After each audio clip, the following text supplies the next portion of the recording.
Over 20 years ago, I coined the expression, think big, and it's been a part of my life ever since. It's also come true. I became an even bigger success after I said it than I was before. And that's one reason I think it's an important way to think. It obviously works, and that's what I'm going to talk about today. What I said exactly in my first book, The Art of the Deal, is as follows. I like thinking big. I always have. To me, it's very simple. If you're going to be thinking anyway, you might as well think big. That book was a bestseller, and it's considered a business classic at this point. But I never thought those words would become bestsellers in their own right. It's an interesting point that I'm famous for two very short statements. Think big and you're fired.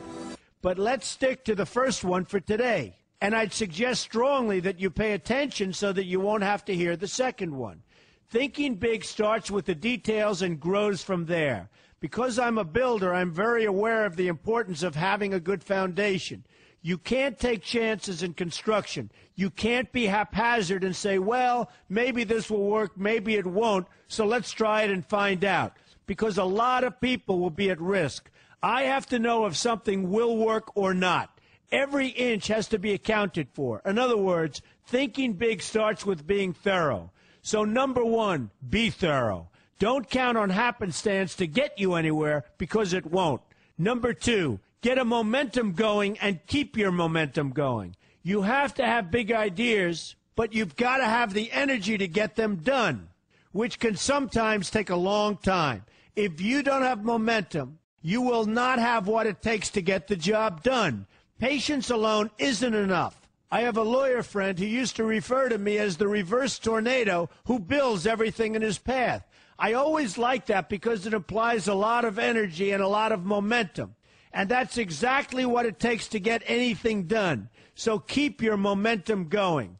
Number three, stay focused. You have to stay focused. The minute you lose focus, you will also be losing your momentum. They go together, and you will accomplish a lot more, even amazing things, if you make sure you keep these two things working together for you.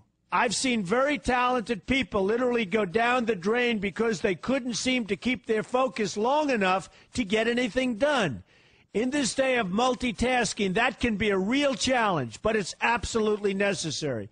Ask yourself this question: what should I be thinking about right now? That simple question can restore your focus in no time at all. And your answer right now should be listening to Donald Trump. Number four, look at the solution, not the problem. This is very important if you ever want to learn to think big. And here's why. No matter what you do, you're bound to run into problems. It's just part of life, a part of business, a part of anything worth doing. If you let the problems get in your way, they'll become bigger than your idea was to begin with, and you will be a wipeout. No matter how bad things look, keep your focus on the solution, and you will be surprised how things can work out, and work out properly. One way I do this is to ask myself when confronting a possible problem, is this a blip or is this a catastrophe? A catastrophe is something like an earthquake, a tsunami, a war, and so forth, and a blip is everything else. Right away, you'll have the right perspective, and your equilibrium will be restored. So keep your focus on the solution. Number five, see opportunity for what it is, an opportunity. For example, why are you listening to me today? Curiosity? You like me? You don't like me? You want to learn? You have nothing else to do? You want to hear me tell you you're fired? I hope not, but whatever your reasons might be, they've brought you to a good place to get involved and to learn, and that's an opportunity right there. People think that because I'm rich and famous that I know everything. I know a lot, but one thing I know is that I don't know everything. So I ask myself this question every day. What can I learn today that I didn't know before? And you know what? I learn something new every single day. That's a big reason for my success, and the same thing can apply to you. Take the time to see today as an opportunity, and you'll be surprised by what can come your way. Be open to new ideas, and you will be creating your own opportunities before too long. Number six, know everything you can about what you're doing. That's a good way to cover your bases. Another good way is to read the book Robert Kiyosaki and I have written together, Why We Want You to Be Rich. It's about covering your bases and knowing what's going on. I remember when some guys came in to meet with me about a great idea they had for an atrium for a building on Wall Street. It was a beautiful idea except for one thing. None of them had thought about how the building would be supported around this fabulous atrium. They didn't take into account the steel columns that were necessary to support a 72-story building, a very big and embarrassing oversight that could have been avoided if they'd taken the time to think about what they were doing. Don't let that happen to you. Know what you're doing first. Number 7, be lucky. Remember the old saying, the harder I work, the luckier I get. Well, it happens to be true. It works for me, and I've encountered some pretty big successes. But this goes along with something that's absolutely necessary for great success. Be passionate. You have to love what you're doing if you want to be successful at it. My father told me that it's absolutely true. I might work 7 days a week, but it doesn't seem like work to me because I love what I'm doing. If you don't like what you're doing, find something else to do, or do it part-time until you can find something full-time. You will never be successful, happy, or healthy unless you're doing what you love to do. That's just the way it is. So give it some thought. In fact, give it a lot of thought. For example, if you're feeling frustrated, there are 2 ways to look at the situation. Frustration can mean that maybe you're expecting too much, or it can be an indication that you know you should be or could be doing more. Use frustration as a motivator. Use it to get where you want to go instead of staying where you don't want to be.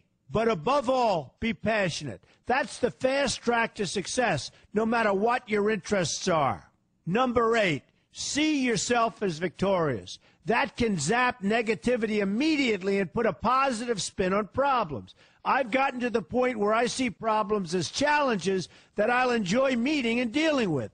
My point here is that no matter what you do, you will encounter problems. Why not see them as challenges instead and know that you are more capable of dealing with them? That's positive thinking with a realistic slant. When I go into negotiations, I keep an open mind to what may happen. But I can tell you that there's already a done deal attitude on my part. I've already thought the process through to the extent that I know everything will be better off if they agree with what I've come up with because I've taken both sides into account. I enter the situation with a victorious attitude, and I've had enough victories to know that this attitude works. Use it. Number 9, be smart. Know that you have something unique to offer because you do use the tools that are provided for you and remain open to new ideas. That's being smart. That's also where innovation comes from. Being smart means you know how to use what you've got. That doesn't mean there's nothing left to learn, but it means that you will have the ability to learn and move forward with success. And success is very important. Success is what you want. Just be successful. Believe me, you'll be happier. I know people who have had very few real advantages in life, and yet they've managed to become giant successes. They figured out how to use what they had, not to dwell on what they didn't have. I'm convinced that everyone has something useful to offer, and if you apply yourself diligently, you'll find that you have what it takes to succeed, and you're going to be a lot happier for it. Number 10, above all, never give up. Never, never, never give up. The only time you will be a failure is if you quit trying. Only losers quit. The biggest losers in the world are quitters. Winners keep on going. So whatever you do, never give up. My father always used to harp, never give up, son, never give up. Don't ever quit. I never want to see you give up or quit. Well, my father was a smart guy, and I listened to him. And remember, think big. A good way to start is to read our new book, Why We Want You to Be Rich. 2 men, 1 message. There's a lot of great advice in there for you, and I expect you to pay attention. You're going to do fantastically well. You're going to be a winner, and I'm going to see you in the winner's circle.